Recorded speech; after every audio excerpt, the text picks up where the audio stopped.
All right. And welcome to the Collins on the Rocks podcast, the podcast where I, Collins, interview your longtime faves while having a drink. My guest is a self proclaimed interdimensional traveling reality hopping hero. That's a mouthful. And he knows a lot That's about what they all say. He's a dumb hoe. He is the current champion of sharks and the Pacific Northwest champion, the link to the future. Anton Voorhees, welcome to the motherfucking podcast. Hi. Oh, we can cuss? Oh, Oh, fuck yeah. of course we can. Okay, great. I'm so fucking excited to be here. Let's go. Thank you for having me. Of course. I'm glad that you let people slide into your DMs because that's where I do most of my sleuthing, I guess. Yeah, prove it. What? Get in mine. What are you doing? We can take this off. Okay, fair enough. Because it is the Collins on the Rocks podcast, what are you drinking? Okay, so I had told you ahead of time what my drink was, and then I totally did not do the things that I needed to do to make that happen. Perfect. So okay. So this is just Crown. I'm just drinking. It's just Crown. Straight Crown. Okay. On the rocks or on the rocks? Yes. Okay. Perfect.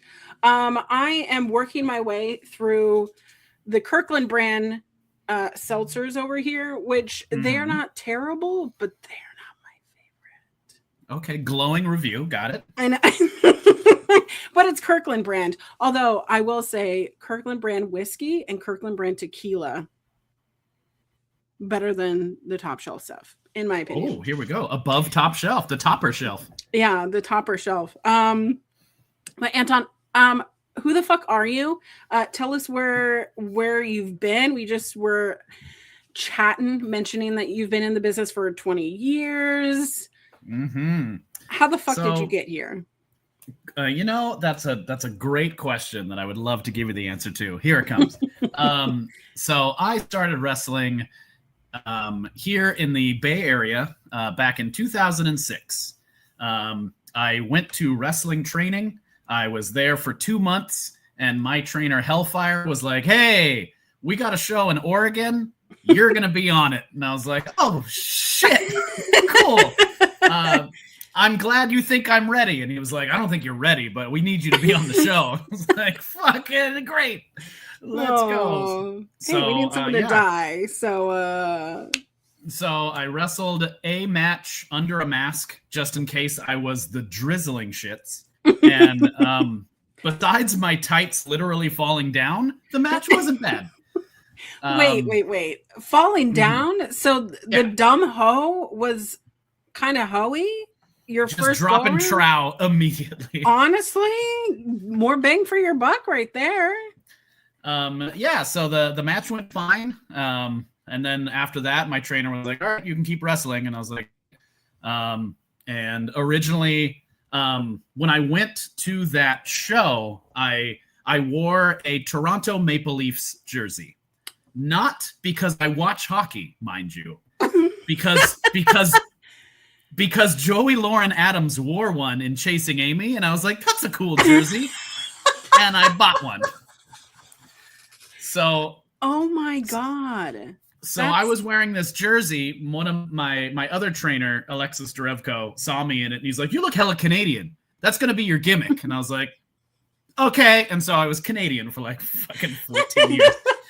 Not that long. I was Canadian for probably like 8 years, and then at some point was like, "I don't think I have to do this anymore." Yeah. And then now I'm not Canadian anymore. Just a boy from California, the Bay Area, now is Canadian. Yep. So yeah, I did that. Then I started working for Hood Slam. Dark Sheik asked me if I would be a part of Hood Slam. She wanted me to wrestle as Link from Legend of Zelda. I said, yes, let's go. And I never looked back. And ever since then, I've been the Link to the future. And, the interdimensional stuff just kind of happened. I don't know. Who knows? Who's to say? That just kind of happens, It's a different side of you, and it's very welcome here. So, but 20 years. That's a long time. That's too long, some would say. My body would say. My back will tell you. I was about to say, how's your back doing? It's you know what? It's fine. I don't know the difference. I've been me this whole time, so I don't know what a healthy body feels like. Oh my gosh. So why wrestling? What got you into wrestling? Generic wrestling question, you know? Fair. So basically I have a distinct memory as a kid, like being at my dad's house and him flipping through the channels and wrestling was on. And I feel like he was like, "Hey, look at this stupid shit." And I saw it and I was like, "I love this stupid shit forever." Yeah. And so I call myself a dumb hoe, not as like a cute, fun thing, but as like a literal thing. I'm a kind of a moron. And so as a child, I was a dumb child. And I knew that WCW was on at like 6:05 Eastern, and I had no idea what that meant because I lived in the Bay Area and it did not come on at 6:05. So I didn't know how to find wrestling, but when I would stumble upon it, it made my day. And by the time I got to high school, because I'm old, that's when like that's when wrestling became like a dirty secret to like everyone watched wrestling. Right. Like this is Steve Austin. This is the NWO. This is D-Generation X. So like then all of a sudden everyone watched wrestling and ECW became a thing. And I saw Spike Dudley and I was like, if this guy can be a wrestler, I can be a wrestler. Not to take anything away from Spike Dudley whatsoever. It was just size-wise. I was like, I think I might be able to do this. Yeah, if anyone could do it, you know? Yeah, so a buddy of mine found a school locally and was like, "Hey, man, you know, even if this doesn't work out, at least we can say we tried." So we went in. After 2 days, he quit, and I kept doing it because, again, I'm a moron. So here we are. I mean, I will give you props because I've gone to wrestling school and it just two. Mm-hmm. One of them, I felt like we were running the ropes so much that I felt like all of my guts were going to fall out, but also I was going to throw up. Okay. And then, you know, and then the second time I ended up getting the wind knocked out of me so much that I was like, you know, do I really want to do this? Or do I just want to be a really hot commentator and a manager? I think I want to choose that one. Yeah, by the way, when are you managing me? Like, when is that happening? Oh, okay. You just got to tell me where. Okay, I just did. Okay. right here, right now. Let's go. There's got to be a show somewhere. Perfect. There's plenty of shows. Exactly. We can travel all around the Pacific Northwest. You know. Let's go. Yeah. I'm in. You better make it worth my while. Come on. But you've been wrestling. You've been inspired by these absolute legends. I watched a couple matches today, more like 8 matches today. That's a couple of couples, yeah. You know, and your most recent run for the Pacific Northwest Championship, you talked very seriously about like, hey, this could be it for me. This could be the end for me. What does it feel like? Where else do you see yourself going? You know,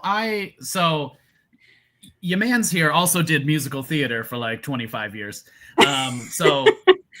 So the acting just comes out. Like I started running my mouth and was like, uh-oh, this is getting dark. Like I didn't know where that promo was going to go.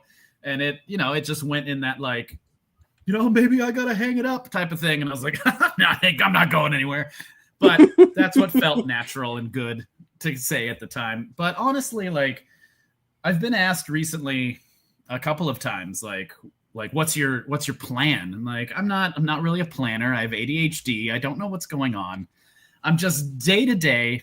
But basically, like I'm having fun, and as long as I'm enjoying what I'm doing, as long as like I'm not going to a show and hating my life, I'm not one of those guys that I used to see as a rookie that just was like, you don't even want to be here, man. Like, why are you doing this? Like, I'm not that guy. Like, I'm actively enjoying wrestling. I'm enjoying the people that I work with for the most part.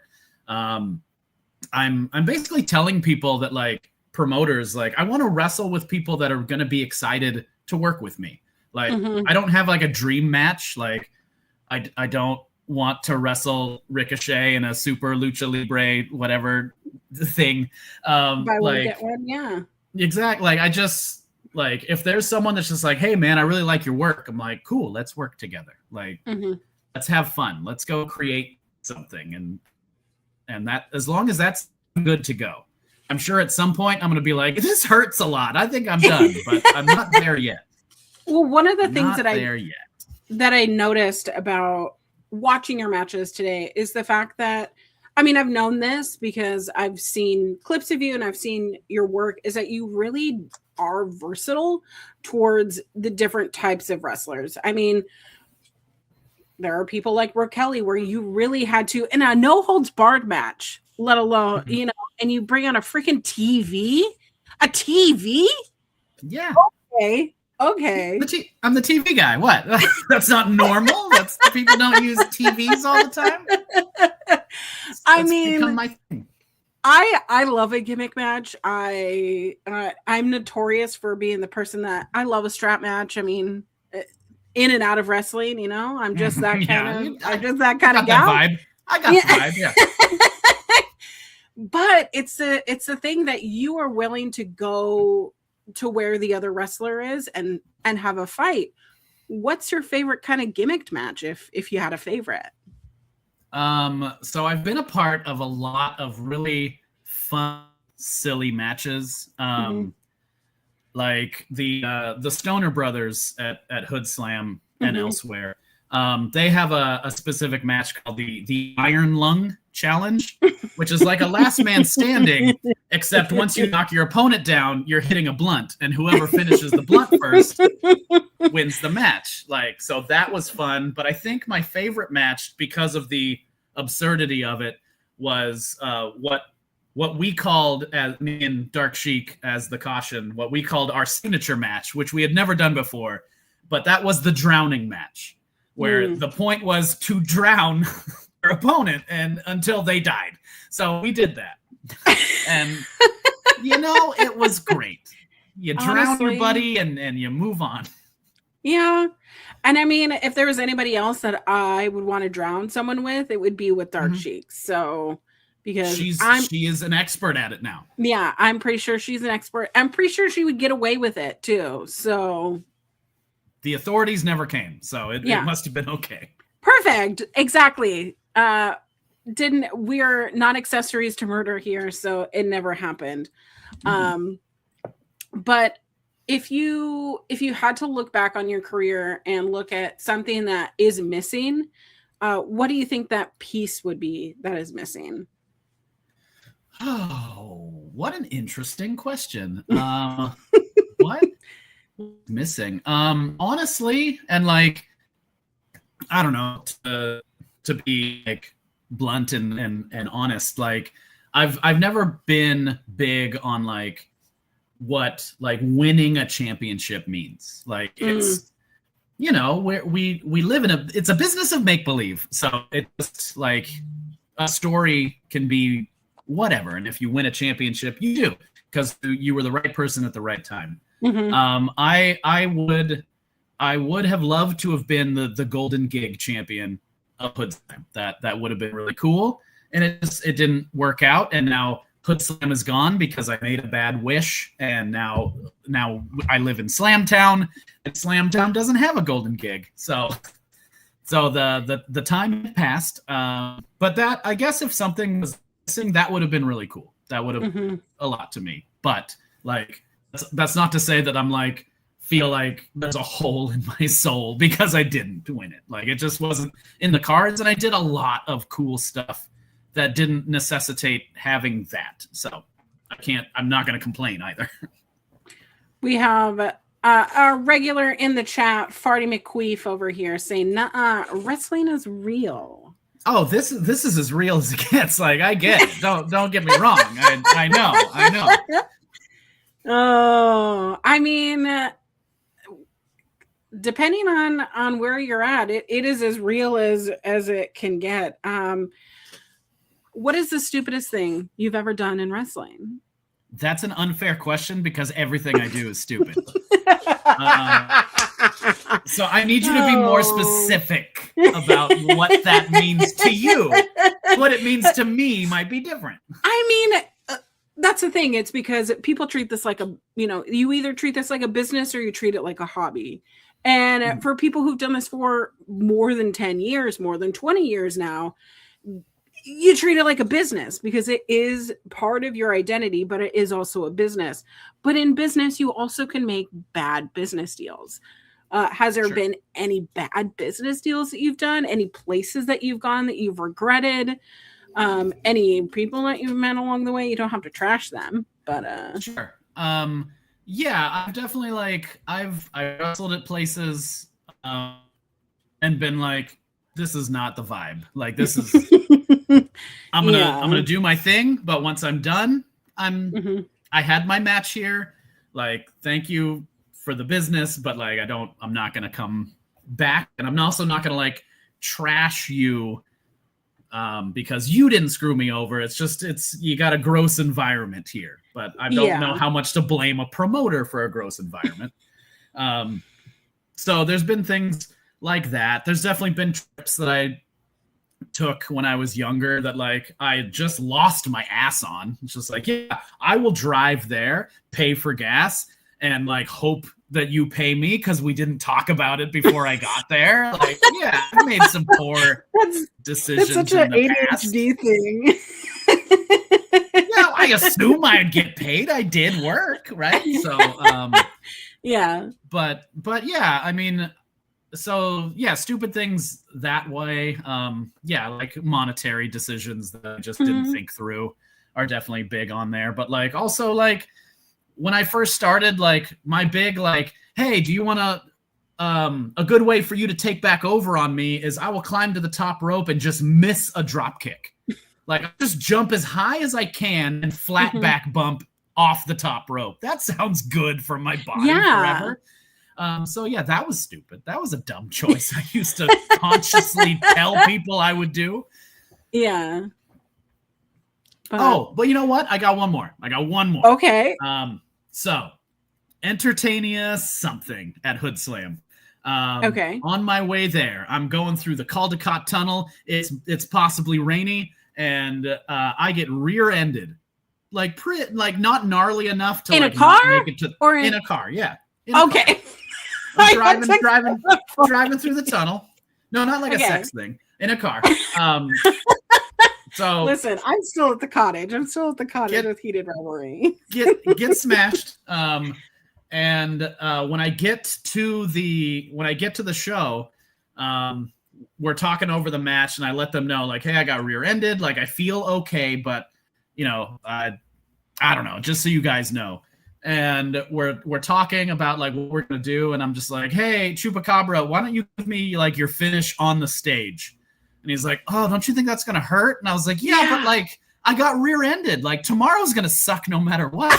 So what's the difference? Why didn't you get more rear-ended? Yeah, so I did that. That was a thought I thought was smart. That's how dumb it was. It's I was this makes sense. Yeah. Hurt me more. What's the difference? So yeah. Yeah. And how did you feel the next day? Not as bad as one would think. Surprisingly good. Oh, listen, as someone who got into a car accident last year, and I've never been involved in a car accident. I was driving and someone came into my lane. Mm-hmm. So it was a driving, kind of thing. Yeah. It wasn't even much, but I was dead. I felt like I'd been in a car accident. Crazy. That's a crazy analogy. You're so deep. Yeah, I went to like, the chiropractor, and I don't really like believe in chiropractors, but it was one of those things. I was like, I just feel like my body did this a little bit too much, just, There's no such thing. There's no yeah. such thing. That. And I didn't get any enjoyment out of it, Okay, that's the problem. I got you. At least if you're going to make me do this, at least let me finish or something. But, you didn't let me. But anyways, have you ever been, speaking of sexy, and I mean, you're a very sexy wrestler. You present yourself as a good looking guy. You're a good looking in person. It's like you've heard this before. No, this is all new information. Have you ever been involved in like a wedding or like a relationship segment or anything like? So like in wrestling, you mean? Not like in not in real life. I don't give a fuck about real life. It's fine. It's as real as it gets. Yeah. So last year, no, the year before last. Now I'm forgetting how time works. I know. It's time. We at Hood Slam we did a gimmick where we were going to have emo prom, and Brooke Havoc had kind of ruined the wedding of Dark Sheik and Vipress. And so Brooke didn't have a date to emo prom. And so the dumb hoe was like, oh, well, I'll take you to emo prom. What's the problem? And she's like, well, if you take me to emo prom, you're going to have to fight my 3 evil exes, because that's an original idea we came up with without any help from elsewhere. And so we do this gimmick where I'm fighting Brooke's evil exes. And it was like surprisingly wholesome. Like the promos we were cutting, it's just like, man, I want you to like me. Which was not where I would have thought it would have gone, but it's what felt right in the moment. Because I don't plan my promos. I just kind of let things fall out of my face and hope for the best. And so we did that, and like by the end, I wrestled Dark Sheik as the final evil X. It was the first time that Anton and Dark Sheik like officially wrestled each other. It was a big deal. It was like right after the death of one of our good friends, Batman Well. So it was like a very like emotional thing. And so like at the end of it, I got on the microphone and just told Brooke like, hey, I know that I broke your curse, but I don't want you to feel obligated to have to date me. You can date whoever you want. And like she just took the mic and was like, shut up, and threw it away and kissed me. And I was like, yeah, it's fun. So that, that was as close to like a relationship-y thing that we've done. And then like after that, it just kind of faded away. And now we're in Slamtown, so it's not even the same. That's not even my Brooke Havoc anymore. So yeah, that story went. Slamtown is its own little beast. Tell us about how you got out of the asylum. We were talking about that. What, for those who don't know and don't watch, what's going on? Okay, so Hood Slam was a magical place where magical things happened. And so basically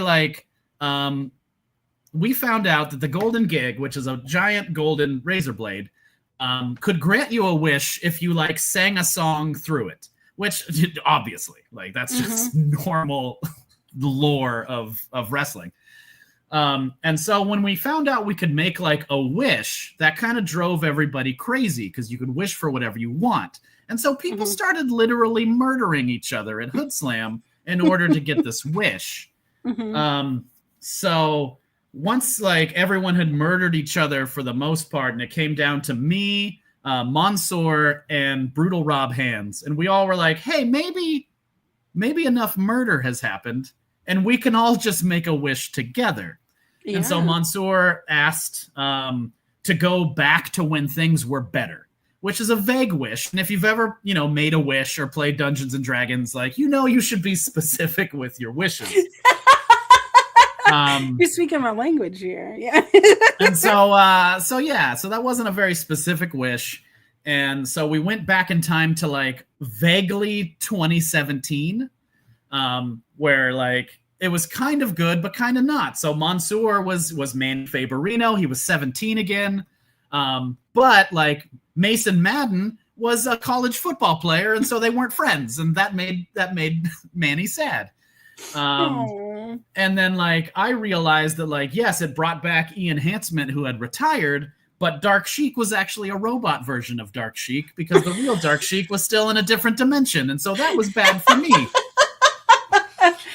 So at the end of the night, I wanted to make another wish to take back that wish, but the god in charge of that, who had like a burger for a head, because you know, gods. Why not? Burgers. Yeah. Yep. Told me that I couldn't unwish a wish, and so I asked for like, you know, what was Hood Slam? It was like a community of people that maybe didn't always get along, but we were always there for each other. And I wanted to have that back. And so that created Slamtown. So Slamtown is my fault. I made this wish, and now Hood Slam is gone. Hood Slam ceases to be, and Slamtown is what we have. And when I told people that, they thought I was crazy, and they put me in the asylum. While in the asylum, I kind of realized that like the doctor kind of looked like a friend of mine from Hood Slam, Scotty Stoner, which then made me think that maybe this giant prisoner 420 might be someone else that I knew. And so I told that to the doctor. I was like, I think I know who that is. And he was like, let me give you a job here at the asylum. And I was like, okay. So now I have a job at Slamtown. Hooray. Everybody loves getting a job. Speaking of which, if you could go back in time to a specific year and you only get 48 hours, what year would you go to and why? Oh man. What year would I go to and why? I think I might go back to maybe like let's say 2017 and be like, hey, maybe don't get married. Maybe that's a bad decision. Oh my God. Oh no. You know, maybe. Who knows? Yeah. Who knows? That's crazy. Save yourself a headache and a whole divorce. Headache, money, you know, mental health. Take a couple years off your life, you know? Right. Yeah. So yeah, I think that's when I would go, or whenever that was. Like maybe that was like 2015. I don't remember. My brain don't work. I mean, you are a professional wrestler for 20 years. Yeah. Yeah, I fall down a lot. A lot. Oh my goodness. So generic wrestling questions. I warned you that I would have these. Who are your favorite people currently that are on television that people would know? The first one that immediately jumps to mind is Trish Adora. Love Trish Adora. Absolutely love Trish Adora. Love her in real life. A few years ago, I got to wrestle her on my birthday, so that was a fun little present for me. When for the brief time that I was like in charge of Glam, which was like Hood Slam's sister promotion, that's how I met Trish and like got to work with her. And she is a very like into wrestling person. She takes wrestling very seriously, and I did not. And she was like, whatever you want to do. You want me to fight for a key to a door that goes to a different dimension? I'm in. So all the love in the world to Trish Adora. I love like Serpentico. There's lots of people on TV. Obviously, Mansoor and Mason, like big fans of theirs. These are all wonderful human beings, and I'm sure I could think of others, but I'd rather not think of more. How's that? Does that work? Fine, more brain power. Okay. I'm not gonna ask specifically Mount Rushmore questions, but if you can think back of how, if someone was brand new to wrestling and you're like, hey, watch any of these matches from these 4 wrestlers, what 4 wrestlers would you mention? Okay, so for some reason, my go-to is always the most, like, it's a random match, but it's Lance Storm, Jerry Lynn. I want to say it's Anarchy Rules or Guilty as Charged. I don't remember, but it was like 99. And it's just a simple match between 2 really good people. Jerry Lynn had injured ribs, which came into the finish of the finish of the match was a 3-quarter Nelson pin. Like, it was just knee to the ribs, 3-quarter Nelson pin, like out of nowhere. Oh my God. It was just so good. But like, also when you watch it, you'd be like, that's the match. And I'm like, that's the match. Yes. It's not a WrestleMania moment. It's not right. Rey Mysterio versus Eddie Guerrero at Halloween Havoc. No, it's not. But for some reason, that match really was just like, this is what wrestling is supposed to be. My other thing that I tell people is to let the YouTube algorithm go wild with Dean Malenko versus Rey Mysterio on like Shotgun Saturday nights or like Saturday night main events or whatever, because they wrestled like 800 times. Yeah. And the match was almost the same, but then they'd have counters to what they did last time. And if you watch them, it doesn't even matter what order you watch them in. You're just like, oh, I remember that. And now they're doing it different. That's amazing. Like, it's just, here's a spot and we're not going to do it the same next time. It's perfect for like when you're trying to figure out how you're supposed to put spots together. Yeah. Right. So those are the 4 people and the match, I would say. Okay. Do you often go into like YouTube rabbit holes and just like watch a video and then click and then watch more videos and it leads you to a magical place called wherever?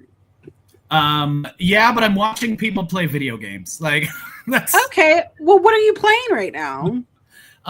Sadly enough, I have not been playing anything. Like, I get home from work and I'm just like, I would like to watch something that'll put me to sleep. Like, because I need to go to bed so I can wake up at 5:30 in the morning. Yeah. So I've been watching a lot of this guy that makes videos about video games, but it's like the most boring shit, but also very interesting. He's like, hey, where do all the power lines in Red Dead Redemption 2 go? Let me show you the electrical system of Red Dead Redemption 2. And it's like, this is boring. And then at some point I'm just like, this is very interesting. And honestly, yeah. Hey, so that is what my algorithm is right now on YouTube. But yeah, wrestling wise, I love watching like old WCW. Especially the stuff that was not on like Nitro, the stuff that was on Saturday Night Main Event, when they're just like, you could tell that no one was like, hey, you have to put this over. They're like, hey, just go out there and do whatever. Like, those matches are incredible. Yeah. Honestly, there is magic when there's no one watching. Like, no one's in charge, just go do what we want. Hell yeah. Exactly. And I think, especially because a lot of my favorite matches are a lot of the matches that aren't like, oh, I would have never thought of that match, or hey, this is, they had 20 matches, this is my favorite, no one was there, kind of thing. But for me, there is magic when nobody's watching, and it makes people watch more because it's really service to the people who are actually watching, 100%. Yeah. But I know that you're the Link to the Future. Are you an original Zelda fan? Like on the Game Boy? Is that what you consider the original Zelda? The original Zelda was on the Nintendo Entertainment System. What? Really? Yeah. Oh my God. Okay, 1985. Yes. 1985? Yeah, the original Legend of Zelda on the Nintendo Entertainment System. It was a gold cartridge, which was crazy. Oh. I have a T-shirt based on that design of the logo of that game. I'm also wearing my own shirt that has a Majora's Mask logo on it. So, yeah, big Legend of Zelda fan.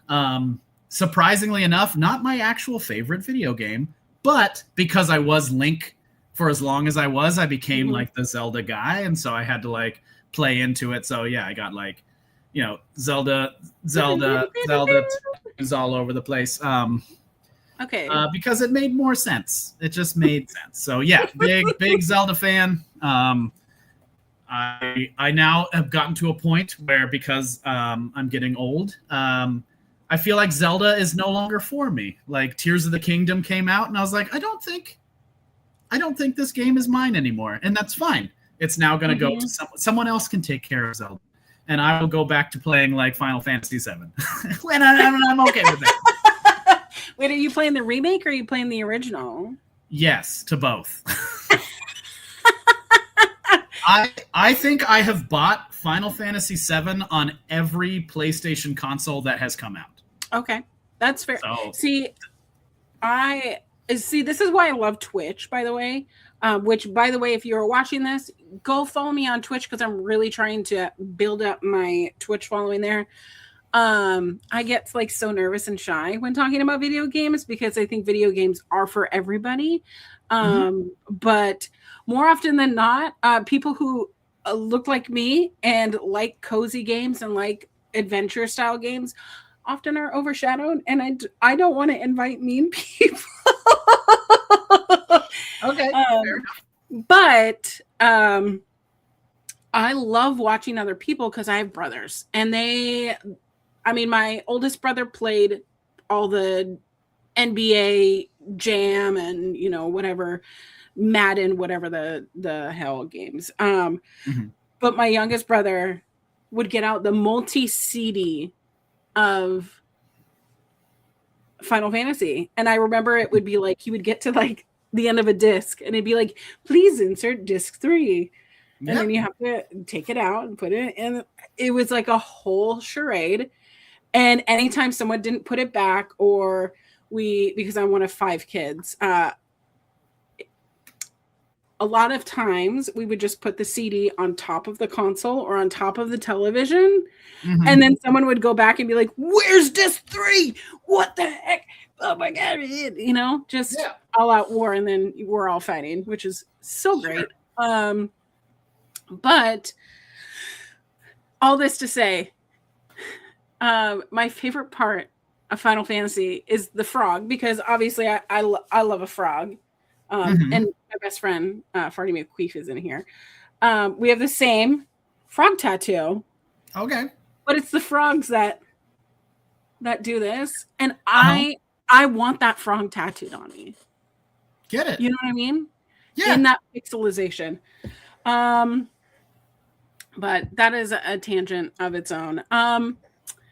But if you had to name the best video game series out of all the video games, what would be the best? What are your best? So basically, I'm a basic video game bitch. Obviously, I like Legend of Zelda. My favorite video game series is Final Fantasy VII. I just think that it hit my life at the right time that affected me the most. And I've played it so many times. I've played it over and over again. And to the point that when the remake came out, like I was playing it home. No one else is in the house. And I'm walking Aerith across the rooftops of the slums of Sector 5. And I was like, I might cry right now, just because I'm living in this now like 3D world of what used to be disgusting to look at. If you play Final Fantasy VII, the original PlayStation 1, especially on a widescreen TV, you're like, I don't know what I'm looking at. This is nonsense. So to turn that into just beautiful 3D, to see these people have conversations that like don't have any right to be as well thought out as they are, to have a love triangle that never gets like cliche or toxic, to just be like, yes, Cloud has 2 girls that he could be interested in, and they become instant friends. And none of it feels like bad. None of it feels like this isn't believable. You're like, no, I get it. Like, he's a good-looking guy. They both are like, oh, do you like the guy that I might like? I don't really know how I'm feeling, but, like, I'm not going to hold that against you. And you're like, this is amazing. And I might, and it just, my heart, my heart hurts just talking about it. Like, so Final Fantasy VII, because they've done so much with it, they made so many games to continue and stretch out the lore of that series. And the remake isn't like, it's not like a reboot saying like, hey, this is as if those other games didn't happen. It's specifically like, hey, that game happened. And this game doesn't take away from that. We're saying that this is a different reality, that we accept that reality happened. So anything that happens here, you can't get mad at, because you could go play the old game. This is a new thing now. We're not saying that didn't work. We're saying that literally happened, and this isn't that. And I can't wait for it to come out. And when it does and it's over, that is when everything in my world collapses. so Final Fantasy VII, final answer. Perfect. It's a perfect answer. And last thing, because wrestling is basically video games, which is also anime, which is also a soap opera. Do you think that there should be more video games in wrestling? Or is that we have our fill? I think that people should take inspiration to whatever moves them. Like, go for that. I was Link from Legend of Zelda. Right. I wouldn't want to do that again. I like being the guy that's inspired loosely by Link, by Cloud, by, I don't know, Star-Lord and like Captain Kirk. Like, I'm fine with being inspired by those things, but I don't want to be a version of them. I am still me. It's just like with hints, like a sparkling water style hints of Barry, of hints those of other Barry. Things. Exactly. So I definitely think that no one should rule out anything, but I don't think anyone should just be like, oh yes, I'm wrestling's Mario or something like that. Like, I think it can work on specific shows. If you're like, hey, this show's just silly nonsense, so we're going to have Mario wrestle Sonic the Hedgehog. Like, cool, do it. I hope the guy dressed as Sonic looks like absolute garbage. Like, that's going to make it even better. If it's just a guy in blue pajamas with, like, spiky hair. Like, yes. I would love that so much. I mean, wrestling is as serious as it is comedic, as it is whatever the hell you want it to be. And the thing is, I think the worse that it is, the better it is. Does that make any sense? Yeah, I have seen like a match graphic and been like, oh my God, that's going to be so bad. I need to see this match. And then have been disappointed that it wasn't as bad as I wanted it to, you know? Like, I wanted this to be the ultimate dumpster fire. That's too bad. So yeah, like, there's a place for bad wrestling. There's a place for anyone can be a wrestler. Not everyone can be a wrestler, but anyone can. If you can get over, like, you don't even have to be good. You don't have to be in shape. You don't have to be an athlete. If you can get over, you can be a wrestler. Like, so yeah, I yes. In short, yes. I mean, here's the thing. The thing that I've noticed about all your matches is that it doesn't matter the outcome. People like you. I'm very likable, yes. You're very likable, and people like to cheer for you. And whenever the crowd gets a little bit quiet and they need to be rowdy, I don't know what you do, but it works. So I think a part of that is, number one, I think a part of that is all the theater that I did. Okay, tell me about your theater. 25 years of musical theater. I learned how to like you teach an audience. Mm-hmm. Like it doesn't matter how many shows someone has seen, you're teaching them every time. So if you do too much too fast, an audience is going to learn, I don't have time to get excited because I'm going to miss something. Right. Or like if they start popping off of something and you then just start going, they're going to be like, oh, I got to shut the fuck up. Mm-hmm. Or if they start clapping when the good guy's getting beat up and he doesn't start fighting back, they go, oh, well, that didn't do anything, so I don't need to clap ever again. Mm-hmm. So I've just like, because of theater, I've learned like you have to teach the audience and you have to reward the audience. Like they're your little pet. You do something good, you get a little treat. Yay! So that is what I try to do. And I don't know if it's because of my ADHD, but like I can be in the middle of a match and like I will hear something and that's where my attention will go. And I'll just be like, what did you like? I'm now wrestling with you, one person that talked to me. And because you do that, all the people around them then go like, oh, we should be involved in this. Like we have to, he's going to talk to us. Like, yeah, you reward things for happening. And yeah, the worst thing that you can do is just wrestle a match. Like that's what everyone should be able to do. Right. Now know that there's human beings there, which then means that like I'm not a TV wrestler. Whenever I have a promoter be like, hey, make sure you play to the hard cam, like instantly I'm like, I don't care.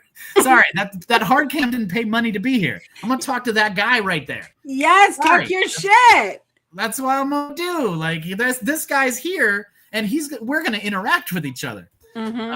So that is my go-to, and it has only helped me. And again, like I don't wrestle on TV, so maybe I don't know, maybe they're correlated. Who knows? But I can say that like people that come and see me wrestle live, a lot of times will leave being like, hey, you did a thing that like no one else did. I just wrestled for the first time at a company called Stars of Wrestling, SOW. And like afterwards, this lady came up to me and like was just like, you did so good. And I'm like, thank you. That means a lot. And she's like, no, but like not just like the wrestling. And I'm like, oh, okay, cool. Thank you so much. And she's like, no, I just like, she didn't know what she wanted to say. Did not want me to just accept it. She's like, no, you don't understand. Yeah. I'm like, you're right. I don't, but thank you. Are you going to buy a shirt? Otherwise get the fuck out of my line. Honestly, the best thing that you can do is really turn people who have never seen you into a fan. And I think that you're really good at doing that. I mean, I'm already a fan, but you know. Are you ready to play a game? Ready to play a drinking game? Okay. Yes. Okay, so this is my lovely drinking game. Oops, as I'm dropping things already. There are 3 different kinds of levels of categories you can see. 1, 2, and 3. These are easy, these are moderate, and these are hard questions. Okay, so what's going to happen is I'm going to pull 2 from easy, 2 from moderate, and 1 hard. Okay. Yeah. If you don't want to answer the question, you can drink. Yes. And we'll move on. We'll draw another card, okay? What if I want to answer the question and I also want to drink? You can do whatever the fuck you want. Girl, then what are we doing? Best game ever. There are rules, but you can break them. Okay, great. I just had to know them first. Thank you. Perfect. Exactly. All right. Are we ready? Okay. I am going to draw your first one out of the first category. It says, what is the first impression that people get about you? God. I think it depends on the person. Okay. Because I definitely. So I'm a wrestling trainer. I teach people how to be a professional wrestler. I teach at Stoner U with the Stoner Brothers, and we've had a modicum of success. But the main thing that I try to tell students is like, hey, if you don't know what your gimmick should be, go ask like 3 of your family members, 3 of your friends, 3 of your coworkers, 3 people that barely know you to describe you in, maybe 5 words. Mm-hmm. And whatever words you hear the most, base your gimmick around that. I tried to not do that when I first started because I didn't want to be funny. I wanted to be serious. I wanted to be low key. That was my goal, to be just a little angry man that kicked people. That was my goal in life. No. And so it was just me fighting my own natural instincts to be funny. And so I guess if I were to make a random assumption, is that people, their first impression of me, if they've met me in like a somewhat normal setting, they'd be like, he's funny.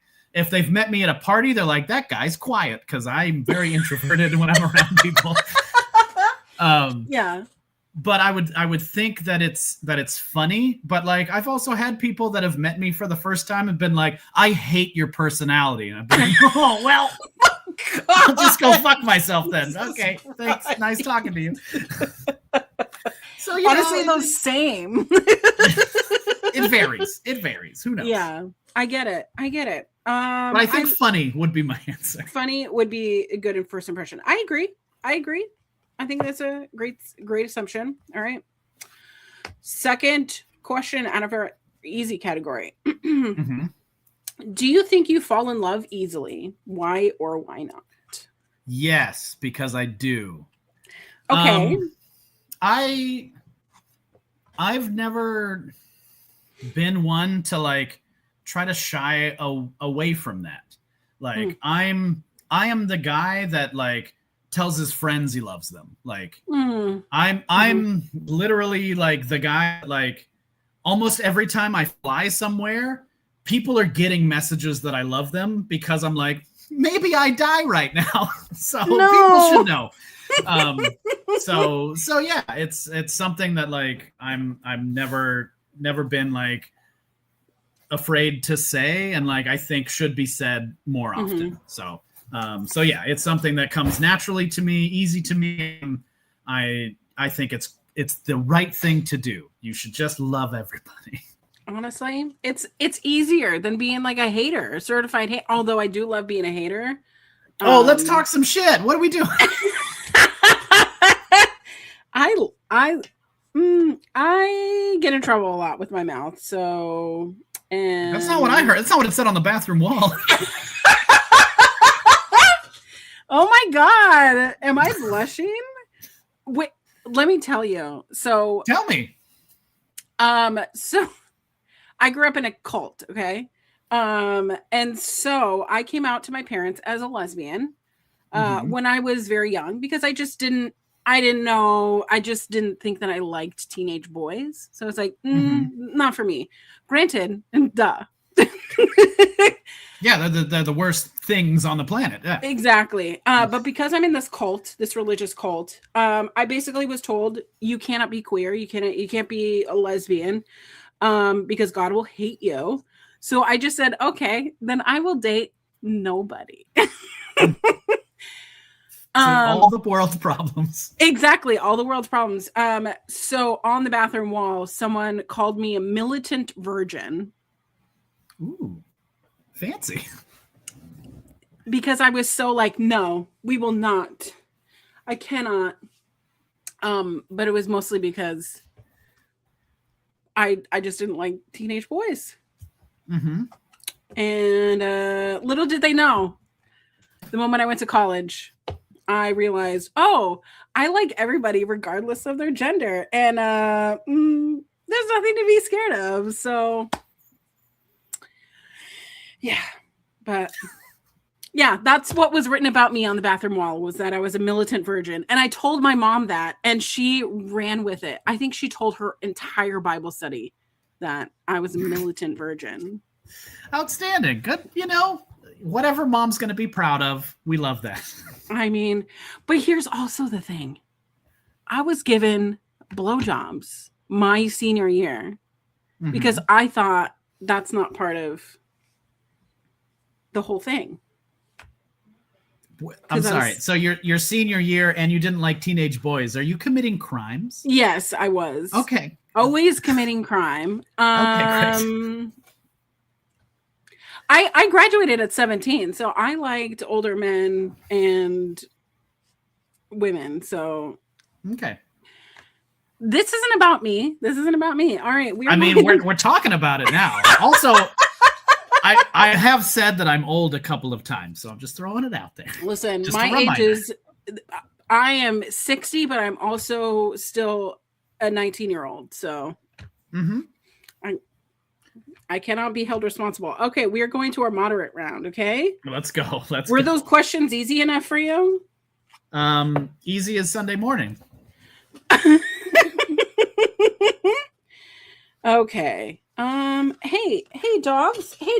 Can we not? My dogs like to lick feet, and it's really gross. No. If you have, when was the moment you realized you weren't invincible? Oh, great question. Because I literally used to think that I was Bruce Willis from Unbreakable. Like a lot of bad things happened to my body. I was like, wow, I'm okay. How does this work? I'm made of rubber. And then I wrestled a match against a couple of people at a Stoner U show. And they were like, hey, we're going to do this move to you. And the first thought I had was like, you're going to land on my face. And instead of being like, hey, can you not land on my face, though? Right. Or, like, hey, maybe let's not do that. I went, ugh, all right, I'll just cover my face. No! And so the match is happening. This move is going to happen. And I go, ugh. And I go to cover my face. And I realize, oh, you're not going to land on my face. And for some reason, my hand then went like, so I'm going to touch you. And then they landed on me and broke my wrist. No! And I had never broken a bone before. Okay. So I had no idea what that felt like. But as soon as it happened, I sat up. I looked at Dark Sheik, who was my tag partner, and I went, I just broke my arm. And she was like, tag me? So I tagged her. Yeah. I rolled out of the ring, made eye contact with my girlfriend, and she was like, shit. And I was like, and we just left. We just fucking left right then and there. Honestly, that's a vibe. Yeah. How many broken bones have you had? So I broke my wrist in that match, and then I fractured my knee in another match while kicking Eric Watts in his head. I'm surprised it didn't shatter your kneecap. Nope, didn't shatter my kneecap, just fractured my knee, which was funny because I had no idea that happened. It did I hit it and was like, oh, that was weird. And then continued with the match. Sure. Everything seemed fine. And then when I saw the footage of it, I was like, oh, your knee isn't supposed to do what my knee did. I should go to the doctor. So I went to the doctor and they did an x-ray. And they were like, it looks fine, but let's be safe and do an MRI. Right. So then we scheduled an MRI and we did the MRI. And then it took a while for that to come through. And this whole time I'm like, I'm pretty sure I'm fine. I'm like going on hikes with like a weighted vest and everything. And then eventually they call me and they're like, hey, so yeah, we think it's fractured. So just like continue to not put weight on it. And I'm like, not put weight on it? I'm putting extra weight. Like, what are you talking about? The worst part of that is my friend of the show, and by the show I mean me, Amy Dumas, also known as Hall of Famer Lita, calls me on my phone, which isn't a thing that happens. Like, I'm not that cool. She doesn't do that all the time. But she called me to be like, hey, the fucking Giants asked me to throw out the first pitch at their game. Do you want to go do that with me? And I was like, I just found out I fractured my knee. I can't go do that. And she's like, oh, okay. And then I haven't heard from her since. So So, great, good times for me. Oh my God. What a way to have a broken knee. Jesus. Oh my gosh. So breaking my wrist is when I realized, like, okay, this is possible. I'm not Bruce Willis. Any concussions, anything? So I told you about my first match when I wrestled in a mask. Yeah.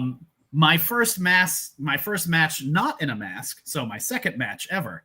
I was wrestling against my trainer, Hellfire, and the guy that got me to stay wrestler, Sean Sims. Mm-hmm. We were in a triple threat, and I've wrestled my trainer multiple times, and at trainings, and he does a slingshot suplex. Are you familiar with the slingshot suplex? Yes. Mm-hmm. So he bounces your body off the ropes and then gives you a suplex. Mm-hmm. So he hooks me for a suplex, and no part of my brain thought a slingshot suplex was coming. And he bounces me off the ropes and snap bumps me into the most gnarly DDT, and I woke up outside. My body had the rest of the match. Yeah. I did the match, but I was asleep at the time. Yeah. Mm-hmm. I saw footage of me doing the match, and I'm like, that man is dead. Like, why did you let him? Let him do things.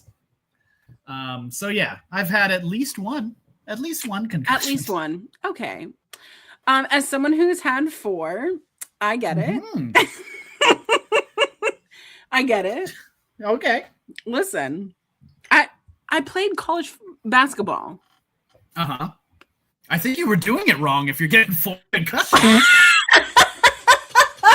To be fair, my first concussion was in 2nd grade, but okay. I fell down 15 steps and slammed into a wall in the 2nd grade.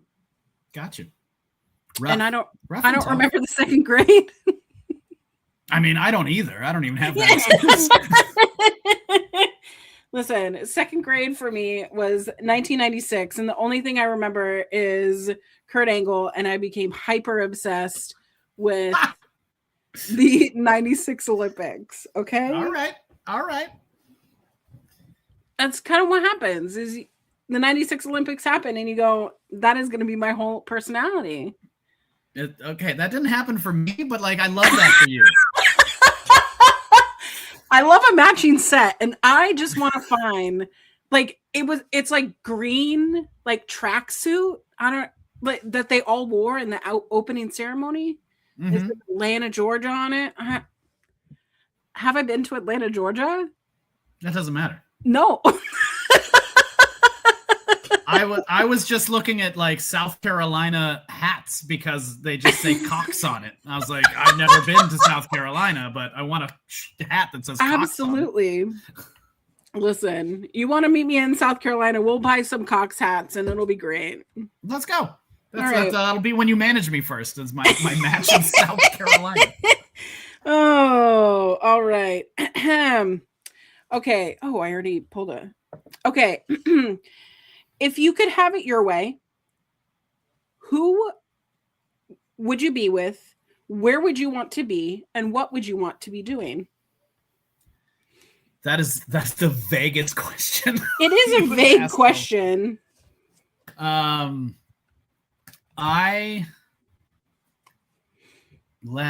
gosh. What?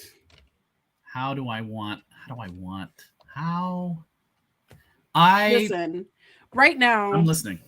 Like I am married. However, I've been watching this stupid gay hockey show.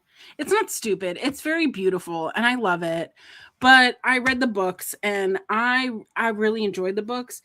There is something about Connor Story, who plays Ilya, the Russian guy, that my best friend and I have talked about this specific scene where they're in Las Vegas and he's watching Hollander, his love, play with himself. And the way that he looks at the camera and he just goes, fuck, is like primal for me. Okay. I'm a fully married person and I'm over here going, I want to sell all of my possessions so that I can be with this fictional character. Okay, I hear you. Yeah. Number one, I'm surprised that you watched that show because your Twitter would make me believe you've never seen it before. That's crazy. That's crazy. You're a liar. Oh my God. Lies. So lies. my answer is going to be wholesome. And Okay. I'm going to say I want my Hood Slamily, Slamtown, to be on TV. Those are the people that I would want, and that is the place I would want it to be. And honestly, because I've never been to Hood Slam. Unfortunately, I haven't made it. Okay. What are you doing? Staying around my neck of the woods. Well, knock it off. But it's the more I watch it online, and the more I get to know the entire smorgasbord of people, the more I go, how have I not gotten on a plane? See, Farty McQueef gets me. Is liar told you that. Oops. It's Primal and Feral. We talk about it quite often. But it's a thing that, like, I don't mean to say this like I'm poor. Oh, because I feel like it sounds like you mean to say this, but okay, like you're poor. Got it. But it's the thing of like because I am ADHD, so it's like I'm on the spectrum, but I also have ADHD, where my ADHD part of me is like, just buy the fucking plane ticket and figure it out. Mm-hmm. Figure it out. But then my brain goes, okay, but where am I going to sleep? How am I going to get there? Where am I going to go afterwards? Am I going to die? Okay, number one, you're not going to die. Tell my brain that. I mean, look, I understand Oakland sounds scary. It is scary. I hear all the time about people getting their cars broken into. Yeah, so are you driving here? Yeah. So what's the problem? You don't want me driving. Nobody wants me driving. I don't want me driving. Like, I don't want anyone driving. Where's Demolition Man? Where are the cars that just get you to where you're supposed to go without you doing anything? Honestly, okay, so speaking of cars, if I could have any car, I would. So you know how when The Big Show, who was not The Big Show, debuted on WCW, and they had the monster truck match. Yeah, I remember. I wish with the person that I won't speak about on the show, but those monster trucks are so big. I just want to drive them on the road, and I just want to drive over everybody that gets in my way. Yeah, like murder. Got it. Yeah. Oh, honestly, I get it though. I get it. Yeah, no one should have given me a license. That's for sure. But yeah, come to Slamtown. Just come to Slamtown. Just do it. Okay. All right. Okay, fine. You've convinced me. All right, we are now in our third category. Okay, this is deep. This is personal. Okay, let's go.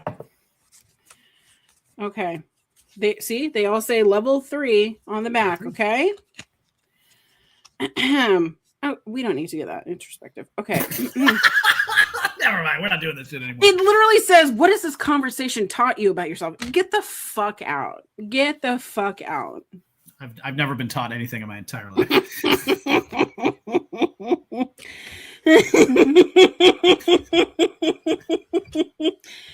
Oh, I love that. Okay. All right. Do you believe everyone has a calling? If so, do you think that you've found yours? And based on this interaction, do you think that I've found mine? I can't imagine myself doing anything else. I love that. I made for a long time. I tried to do a mix of doing theater at the same time as being a wrestler. And every time I felt like I was half-assing both, which, you know, when you have my ass, like half ass is kind of a lot of ass, no matter what. But I just was like, I'm not going full in on either one. And I don't know which is the right one to do, because one might last longer, but one pays more. You're right. And at some point I just was like, you know what? I don't love theater the way that I love wrestling. And especially because of Hood Slam, like anything that I did in theater, I could do. Like Dark Sheik was like, you want to sing a fucking song? I don't give a shit. Like, go out there and fucking do that. And so I got to do that whenever I wanted. So, and I never had to dance again. I never had to do choreography. This is fucking great. Let's go. Dance again. Exactly. Do you like theater, or do you like doing plays? So fun thing, I like doing plays. I fucking hate theater. Like if someone's like, you want to go see this play? I'd be like, I'd rather die than go see a play. But I'll be in a play. For getting drunk somewhere else. Like my favorite show that I've ever done, I have literally done 4 times and directed once. Okay. It's terrible. An audience cannot enjoy this show. It's bad. It's a bad show. I love it selfishly because it's fun to be in. But watching it is just the drizzling shits. So yeah, no, I never was a good theater person. Whenever I see like theater people talking about like, oh, you were a theater kid and I was like, well, I guess I'm not a theater kid because that sounds terrible. But I liked being in plays. Yes. We would have been friends in theater because I was in theater, but I was a bad theater kid. Because here's the thing, there would be the people that you're like, your mom changes your underwear. Like you are literally coming to this. You already have all of your lines memorized. You have everybody else's lines memorized, and you're sticking your nose up the director's ass so that they can, you know, give you praises because whatever. Whereas like I've had to listen to these motherfuckers say their lines over and over again. So I know everybody's lines, but I'm not going to tell you that I know your lines. And then I just make fun of people. It's the hater part of me. But I'm always everybody's favorite part. I'm never the main, but I'm always everybody's favorite part. My favorite role that I played was a scarecrow. The Scarecrow in The Wizard of Oz, and I was everybody's favorite. In The Wiz, like what? No, The Wizard of Oz. Sorry. how shitty of a system were you in? I am you had a bunch of white people doing The Wiz. No, I did it for this small musical theater in my small town, but I was told that I was chosen for it because I'm tall, because I'm almost 6 foot. And I blew everyone's socks off, and that's what I love. I love people who go, you're just handed this, you don't take it seriously. And you know what? I don't take anything seriously, but I'm going to be better than everyone. So there you go. We're going to do a wild card. Let's go. It admits something to me that no one else knows about you. Oh God. So I'm a pretty like tax fraud. I'm a pretty open book, like hard on my sleeve kind of guy. So trying to think of like what people don't know about me is kind of hard.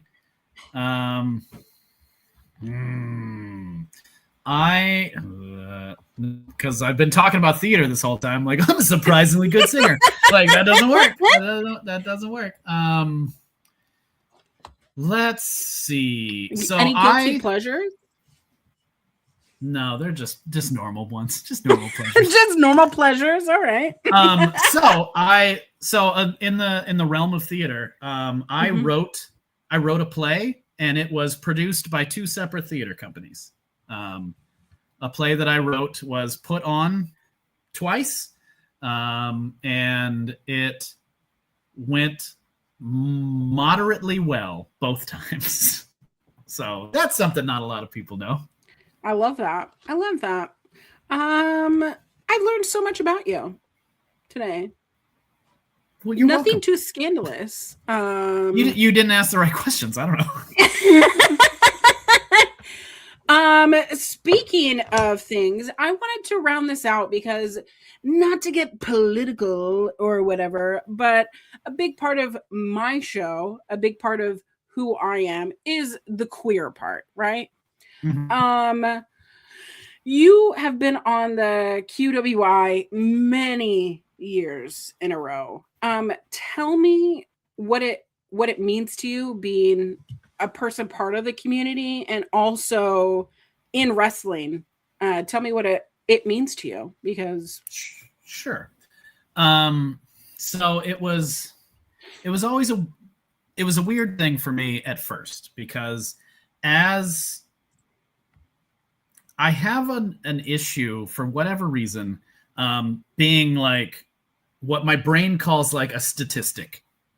okay. So there was a part of me when I was doing musical theater where I was like, I don't want to be like a music.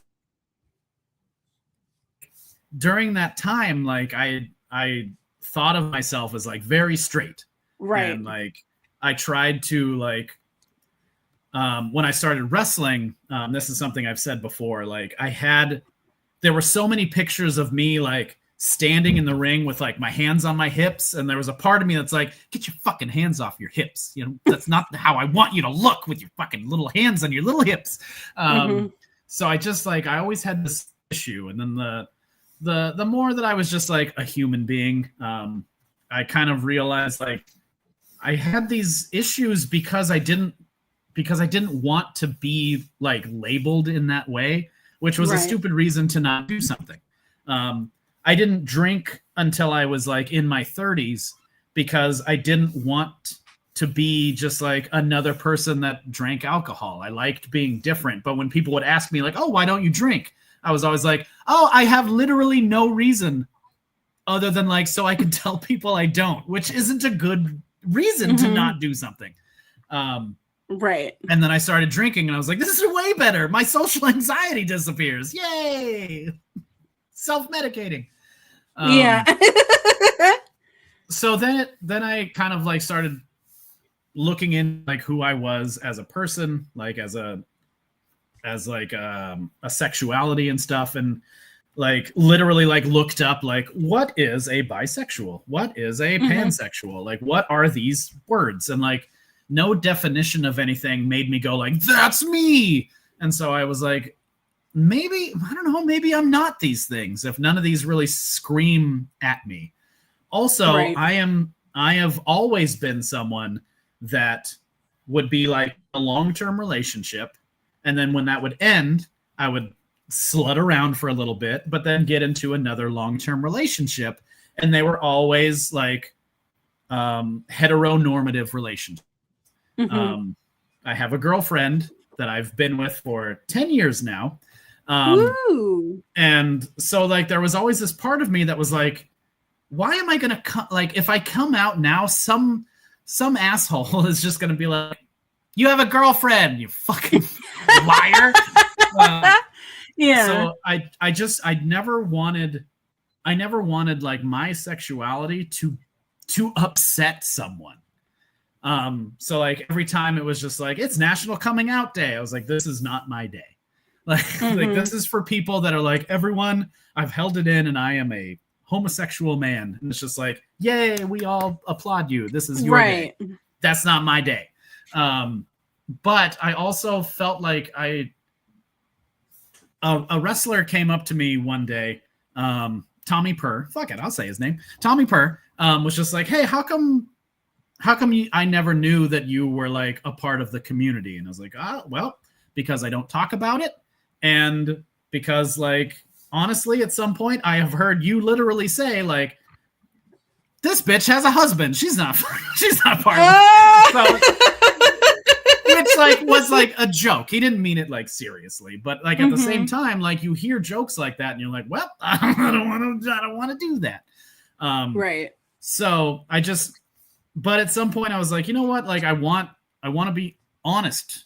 And so I kind of came out randomly online of just being like, hey, I don't know here is what I think. Here is what I have felt. Like, I don't know what this means, or if there's a label for this, or if a label even matters. And if you all want to tell me that I'm just trying to be part of Team Queer, like, I don't know, but I'm just putting it out there. There are men that are hot. There are women that are hot, and having sex is cool. So whatever that says about me is what that says about me.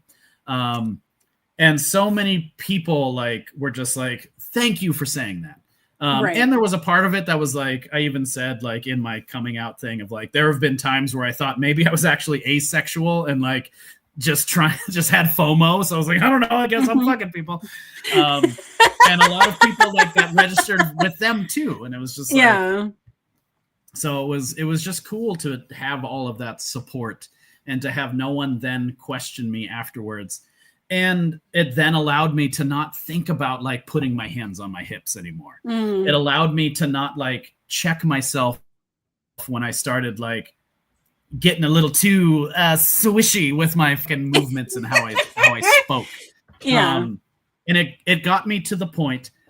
You're familiar with my friend Kita, right? You know who Kita is. I love Kita. The Forever Without a Cause champion. There you go. So Kita and I went. We were in Spokane. We were at Relentless, and we went to go get food. And we sat down at the bar, and the gal that was taking our orders just obviously just did not want to be there, but she started talking to us, and she started getting a little flirty, and I'm a little flirty, and blah blah blah. And then at some point, she was just like, hey, so what are you guys doing later? And we're like, we're doing a wrestling show. If you want to come, you should come to the show. And she's like, cool. And then she gives Kita her number, and then she looks at me and she's like, sorry. And I was like, why are you sorry? And she's like, well, I mean, I'd give you it too, but you just seem a little too gay. And I was like, between the two of us, I made it. Oh my God, clocked, bitch. It was amazing. I was like, you're giving Kita your number? Awesome. I love that. Oh my God. I love that for all of us. Oh, I love that so much. That made me so happy. And she did not come to the show, by the way. She didn't come to that fucking show. Listen, I've learned so much about you, but I think that's my favorite story that you've ever told. Well, we've come to the end of our happy hour. What are your final thoughts, and where can we see you in the wrestling ring or out of the wrestling ring? Sure. So I had a blast. Thank you so much for doing this with me. Thank you for accepting me just basically telling you you should put me on your show. That was nice. That was nice of you to do. Listen, always slide into my DMs. It's totally fine. Girl, you keep saying that, and I'm gonna. So don't you fret. Don't you fret. So yeah, this weekend, tomorrow, I'm going to Salt Lake, Utah for Battle of Slut. I'm wrestling Darwin Finch in the first round of the Battle of Slut tournament. And then the next day, I fly to Spokane, Washington for Relentless Wrestling to defend my Pacific Northwest Championship.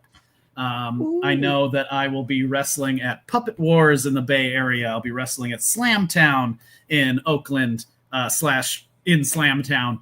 And probably other places that have slipped my mind entirely. So, check me out. Look me up. I'm everywhere. What do you want? Google me. Honestly, that's such a flex, being Google me. We'll put the dates in the show notes below. But Anton, thank you so much. I really appreciate you. Oh, I appreciate you. Thank you. And if you have listened to this whole podcast, please share, subscribe. Go follow Anton anywhere there is a social media, because if not, we're gonna get you. And we're gonna get you. We're gonna get you whether or not you like it or not. Mhm. All right. Well, cheers. Let's have a drink again soon. Please. I'd love that. All right. Bye.